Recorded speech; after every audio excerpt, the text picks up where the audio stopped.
Hello friends, welcome to study knowledge AU. तो जैसा कि आप सभी जानते हैं कि इस समय विश्वविद्यालय में इम्प्रूवमेंट एवं सेमेस्टर वाले एग्ज़ाम चल रहे हैं और कुछ दिनों बाद 15 अप्रैल से बीए द्वितीय वर्ष एवं बीए तृतीय वर्ष के एग्ज़ाम भी स्टार्ट हो जाएंगे। इसके बाद बीए प्रथम वर्ष के एग्ज़ाम भी होने हैं। ऐसे में बहुत से लोगों के द्वारा यह क्वेश्चन आ रहा था कि हम एक अच्छा उत्तर कैसे लिखें जिससे कि हमको अपनी परीक्षा के दौरान उसके अच्छे अंक मिल सकें, हम अच्छे अंक प्राप्त कर सकें। तो आज की वीडियो में हम यही डिस्कस करेंगे कि किन सावधानियों को उत्तर लिखते वक्त याद रखा जाए, किन सावधानियों को बरता जाए जिससे हमको हमारे उत्तर के अच्छे अंक प्राप्त हो सकें। वैसे तो आप लोग ग्रेजुएशन में हैं, मैं जो बातें बताऊंगा वो आप सभी जानते हैं। मैं तो बस इस वीडियो के माध्यम से आपको बातें याद दिलाने का एक बार प्रयास कर रहा हूँ। इसके पहले एक महत्वपूर्ण सूचना कि इस बार के एग्ज़ाम ऑनलाइन हो रहे हैं, आप सभी इस बात को जानते हैं। तो उस ऑनलाइन एग्ज़ाम से रिलेटेड काफ़ी लोगों के काफ़ी डाउट्स हैं कि 3 पेज में उत्तर कैसे लिखें और मॉक टेस्ट या तमाम प्रकार के डाउट्स। तो उससे रिलेटेड हमने कुछ वीडियोज़ बना दी हैं जिनकी लिंक डिस्क्रिप्शन में एक प्लेलिस्ट में है वो वीडियोज़, तो उसकी लिंक हमने डिस्क्रिप्शन में दे दी है। तो आप लोग जाकर वहाँ से वो वीडियोज़ देख सकते हैं। यदि आपका कोई डाउट है, यदि फिर भी कोई समस्या रहती है तो कमेंट बॉक्स का यूज करिएगा, हम लोग उसको सॉल्व करने का प्रयास करेंगे। और जो लोग चैनल पे नए हैं वो लोग सब्सक्राइब कर लीजिए। ऐसे यूजफुल वीडियोज हम आपके लिए लाते रहेंगे और एग्ज़ाम के बाद हम लोग एक स्टडी प्रोग्राम भी इसी चैनल में स्टार्ट करेंगे जिसका लाभ आप लोग ले पाएंगे। तो आइए स्टार्ट करते हैं आज की वीडियो को। तो उत्तर लिखने के संबंध में जो कुछ ध्यान रखने योग्य बातें हैं मैं उनको पॉइंट वाइज बताऊंगा, तो आप लोग उन पॉइंट्स को ध्यान दीजिएगा। इसके पहले एक बात जान लीजिए कि आप पूरे वर्ष क्या पढ़ते हैं, कैसे पढ़ते हैं, कितनी मेहनत करते हैं, ये सब 2-3 मिनट में तय हो जाता है। जब आप अपनी कॉपी लिख दिए होते हैं और टीचर उसको चेक कर रहा होता है तो 2-3 मिनट में उसका मूल्यांकन हो जाता है और 2-3 मिनट में ही आपके इस वर्ष भर की मेहनत का क्या फल मिलना है, कितना मूल्यांकन होना है, हो जाता है। तो ऐसे में अपनी कॉपी में एक अच्छा उत्तर लिखना, अपना रिप्रेजेंटेशन अच्छा बनाना, चूँकि आपका प्रतिनिधित्व तो आपकी कॉपी ही कर रही है। आप कैसे हैं टीचर आपको नहीं जानता, आपकी कॉपी कैसी है ये आपके टीचर को आपकी कॉपी बताएगी। तो आपकी कॉपी में एक अच्छा उत्तर बहुत महत्वपूर्ण भूमिका रखता है। तो चलिए पॉइंट वाइज मैं बातें स्टार्ट करता हूँ, तो आप लोग ध्यान दीजिएगा। सबसे पहली बात स्वच्छता हमको अपने उत्तर लिखते वक्त विशेष रूप से ध्यान रखना है। जब आपकी राइटिंग अच्छी होगी, एक अच्छा उत्तर लिखा होगा, साफ साफ लिखा होगा, तो किसी को भी प्रभावित करती है, वो आप हो या कोई टीचर हो या कोई भी हो। जब राइटिंग अच्छी होगी और उसमें साफ सफाई होगी तो बिल्कुल उसका प्रभाव पड़ेगा और एक टीचर का जो मनोभाव है आपके प्रति वो अच्छा हो जाएगा, जिससे आपको उसके अच्छे नंबर मिल जाते हैं, ठीक ठाक नंबर मिल जाते हैं। ये आपके लिए एक प्लस पॉइंट बन जाता है। जिनकी राइटिंग नहीं ठीक है वो भी बहुत टेंशन ना लें, बस ये है कि अशुद्धि करने से बचें और बहुत ज़्यादा कटिंग ना करें, तो उन लोगों के लिए भी कोई विशेष समस्या नहीं है ये।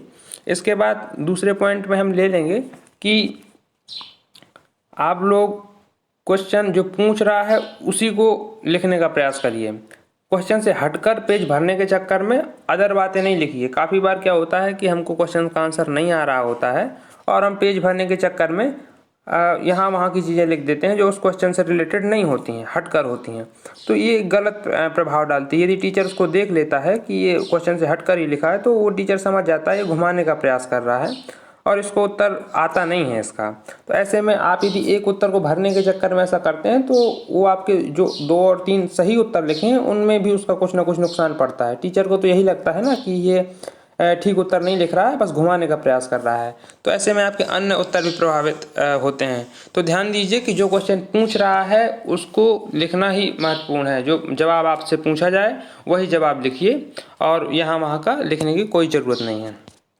इसके अलावा तीसरे पॉइंट पे हम ले लेंगे कि आप लोग अपने नोट्स बनाइए, बुक से कंटेंट लीजिए, उसी का एग्ज़ाम में अपने उत्तर लिखने में प्रयोग करिए। डी कुमार को बिल्कुल नहीं, अपना आधार नहीं बना लेना है। काफ़ी लोग क्या करते हैं कि डी कुमार खरीद लेते हैं और उसी को रट के लिख देते हैं। तो जब आप बिल्कुल डी कुमार ही लिखे होते हैं एग्जाम में तो वो टीचर पहचान जाता है। वो टीचर आपसे बहुत सालों से पहले से यहाँ पे पढ़ा रहा है, आप उसको पढ़ाने का प्रयास ना करिए। तो यही अच्छा है कि आप लोग अपना नोट्स खुद बनाइए, बुक से कंटेंट उठाइए। हाँ, डी कुमार का यूज करिए, मैं ये नहीं कह रहा हूँ कि डी कुमार बिल्कुल यूज नहीं की जानी चाहिए, बिल्कुल यूज करिए। उसे जो उचित कंटेंट है, जो आपके लिए इम्पोर्टेंट पॉइंट्स आपको नज़र आ रहे हैं, फैक्ट्स हैं, कॉन्सेप्ट्स हैं, वो लीजिए, अपने उत्तर में डालिए। लेकिन ऐसा नहीं करिए कि बिल्कुल डी कुमार का ही आपने रट के बिल्कुल उतार दिया। तो ऐसे में क्या होता है कि वो समझ में आ जाता है कि कैसे लिखा गया है। और दूसरी बात, ज़्यादातर बच्चे डी कुमार का ही यूज करते हैं, तो उत्तर अधिकांश मैच होने लगता है, और जब मैच होने लगता है तो उसकी एवरेज मार्किंग होती है, बहुत अच्छे नंबर नहीं मिल पाते हैं।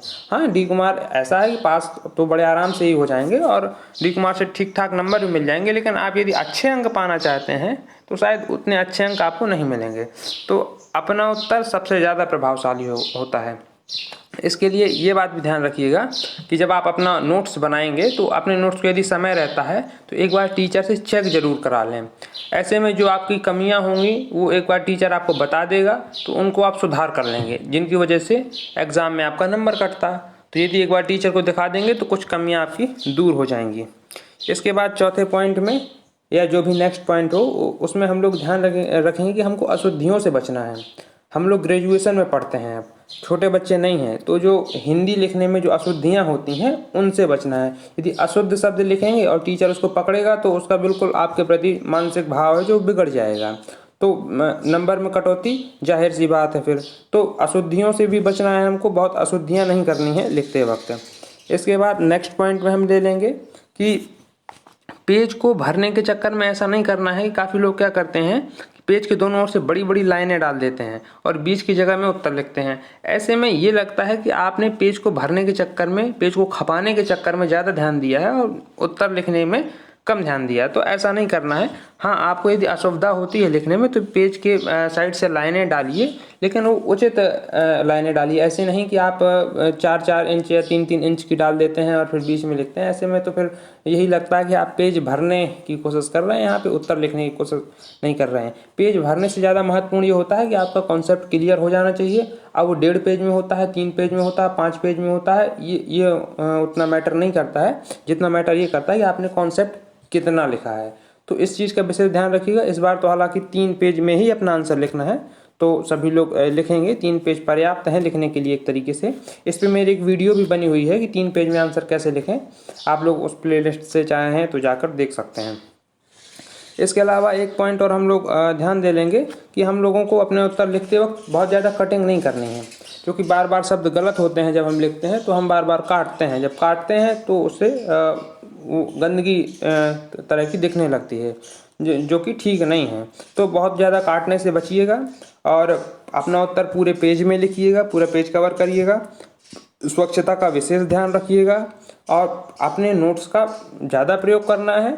बुक भी लीजिए, ऑनलाइन मटेरियल भी आप निकाल सकते हैं गूगल वगैरह से। डी कुमार का भी सहारा लीजिए, लेकिन उचित सहारा, बिल्कुल उस पर आश्रित नहीं हो जाना है, उसको अपना आधार नहीं बना लेना है। और अपने उत्तर में अच्छे शब्दों का प्रयोग करना है। अच्छे शब्द अच्छा प्रभाव डालेंगे। और यही कुछ बातें हैं जो मैंने आपको इस वीडियो में बताई। आप सभी जानते हैं इन बातों को पहले से, बस मैं तो आपको याद दिलाया हूँ। तो एक अच्छा उत्तर ही आपका रिप्रेजेंटेशन टीचर के सामने कर रहा होता है, एक अच्छी कॉपी ही आपका रिप्रेजेंटेशन करती है। तो अपनी कॉपी में अच्छा उत्तर लिखिए, इन बातों का ध्यान रखिए, बिल्कुल आप अच्छे अंक पाएंगे। यूनिवर्सिटी में से बहुत से लोग हैं जो अच्छे अंक पाते हैं, वो लोग कभी क्लेम नहीं करते हैं कि अच्छे अंक नहीं दिए जाते हैं, और बहुत से ऐसे लोग भी हैं जो निरंतर क्लेम करते हैं कि अच्छे अंक नहीं दिए जाते हैं। तो ये तो बस अपने अपने रिप्रेजेंटेशन का फ़र्क है। जिसका अच्छा प्रतिनिधित्व रहा जिसकी कॉपी का, तो उसको अंक अच्छे मिलते हैं, और जिसका प्रतिनिधित्व थोड़ा कमज़ोर रहा तो उसको थोड़े कम अंक मिलते हैं। तो ये जो मैंने पॉइंट्स बताए हैं, आप लोग भी अपना उत्तर लिखते वक्त ध्यान रखिएगा। और तो बस जुड़े रहिएगा हमारे साथ। इसके बाद मिलते हैं नेक्स्ट वीडियो में। Thank you.